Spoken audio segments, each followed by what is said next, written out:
आणि यानंतर राज्यामधली पुढची एक महत्त्वाची बातमी बघूयात। बातमी आहे रोहित पवार यांच्या गाठीभेटींच्या संदर्भातली। आज रोहित पवार हे नवी दिल्लीमध्ये होते आणि त्यांनी आज अरविंद केजरीवाल यांची भेट घेतलेली आहे। खरं तर गेल्या काही दिवसांपासून रोहित पवार हे सातत्याने पत्रकार परिषदा घेत असताना आपण पाहिलेलं आहे।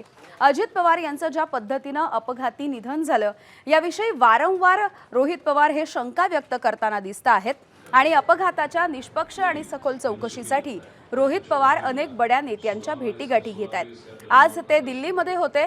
दिल्लीचे माजी मुख्यमंत्री अरविंद केजरीवाल यांची त्यांनी भेट घेतली आहे आणि आपच्या खासदारांनी देखील संसदेमध्ये या प्रकरणी आवाज उठवावा अशी मागणी त्यांनी केली। केजरीवालांनी रोहित पवार यांच्या या मागणीला सकारात्मक प्रतिसाद दिल्याचंही कळतंय।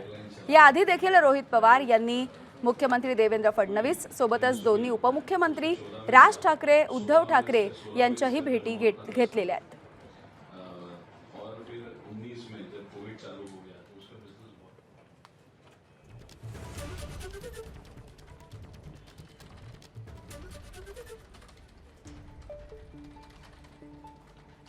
तर याच सगळ्या अपघाताच्या मुद्द्यावरून रोहित पवार आणि संजय सिंग यांनी नेमकं काय म्हटलंय आपण बघूया। VSR को बचाया जा रहा है, DGCA के अधिकारी को बचाया जा रहा है, एरो कंपनी को बचाया जा रहा है और क्रिमिनल एंगल से यहाँ पे कोई भी इन्वेस्टिगेशन नहीं हो रहा। तो महाराष्ट्र में तो न्याय नहीं मिल रहा, लोग चाहते हैं। तो अभी दिल्ली में पार्लियामेंट में ये मुद्दा अगर लिया जाए या कहाँ पे बोला जाए या अलग अलग फोरम्स में इसकी चर्चा हो तो शायद कहाँ पे तो न्याय मिल सकता है, ऐसे हम सबको लगता है। बीजेपी के जो बड़े नेता है वो हमारा विरोध करे, बाकी कोई नहीं कर रहा। एकनाथ शिंदे जी के पार्टी पक्ष से कोई नहीं कर रहा, कोई भी नहीं कर रहा। बीजेपी के पदाधिकारी, ट्रोलर्स और नेता कर रहे हैं बीजेपी वाले विरोध। अभी वही तो डाउट हमको आ रहा है। देखिए, विलय होने वाला था और वो भारतीय जनता पार्टी के ऊपर लगातार कटाक्ष कर रहे थे। आप उठा के देख लीजिए, जब महानगर पालिका के चुनाव थे तो तमाम उन्होंने ऐसी बातें बीजेपी को लेके की थी जिससे ये था कि बीजेपी से उनके रिश्ते शायद खत्म हो जाते। तो इसलिए हो सकता है ये साजिश रची गई। सभा में उठाएंगे इस मसले को? निश्चित उठाएंगे। तर अजित पवार यांच्या याच अपघाती मृत्यूच्या प्रकरणावरती शंका उपस्थित करत अंकुश काकडे आणि विजय वडेट्टीवार या दोघांनी नेमकं काय म्हटलंय ते देखील जाणून घेऊया।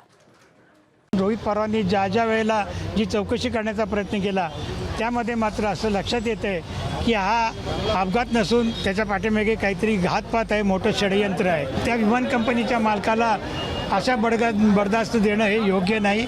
त्याला त्या ठिकाणी VIP ट्रीटमेंट दिली जाते, हे चुकीचं आहे। कुठेतरी त्याला लपवून त्याला संरक्षण देण्याचं काम हे सरकार करते काय, अशा प्रकारची शंका आमच्या मनामध्ये आहे।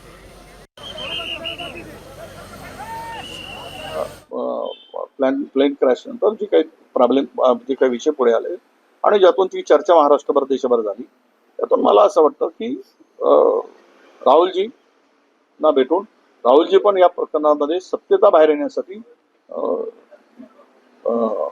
आपल्या रोहित पवारांच्या बरोबर राहतील असा मला पूर्ण विश्वास आहे।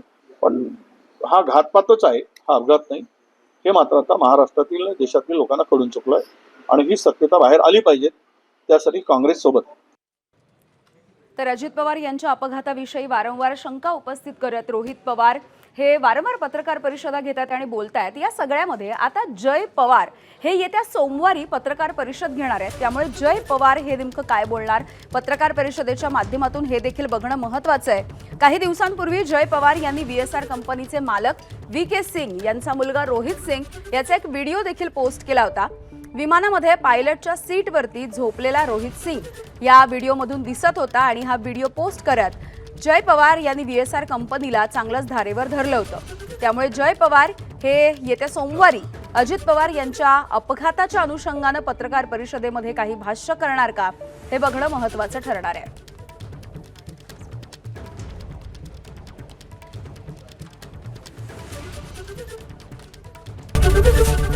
ABP माझा, उघडा डोळे बघा नीट।